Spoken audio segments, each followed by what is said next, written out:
ಸದ್ಯಕ್ಕೆ ಬಿಡುಗಡೆ ಮಾಡಿದ್ದೇನೆ. ಯಾವಾಗಲೂ ಅಷ್ಟೇ ರೈತರ ವಿರೋಧದ ನಡುವೆ ಯಾವುದೇ ಒಂದು ಯೋಜನೆ ಆಗಬಾರ್ದು.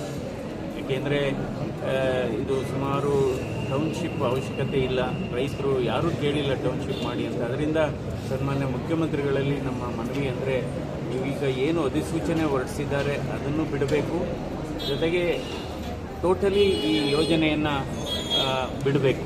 ಯಾಕೆಂದರೆ ಹಿಂದೆ ಕೂಡ ಈ ಯೋಜನೆಗೆ ವಿರೋಧ ಬಂದಿತ್ತು. ಹಿಂದೆ ಕುಮಾರಸ್ವಾಮಿಯವರು ಮುಖ್ಯಮಂತ್ರಿ ಆಗಿದ್ದಂಥ ಸಂದರ್ಭದಲ್ಲಿ ಈ ಯೋಜನೆಗೆ ವಿರೋಧ ಬಂದಿತ್ತು, ಆವಾಗ ಬಿಟ್ಟರು. ಸೊ ಇವಾಗ ವಿರೋಧ ಬಂದಿದೆ, ಈಗಲೂ ಬಿಡಲಿ.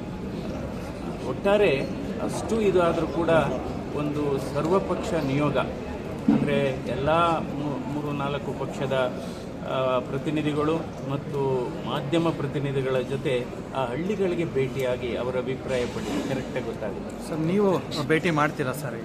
ನಿಮ್ಮ ಕ್ಷೇತ್ರನೇ ಯಾವುದು? ಅಲ್ಲ, ನಾವು ಭೇಟಿ ಮಾಡಿದ್ದೀವಿ ಹಲವಾರು ಸರಿ.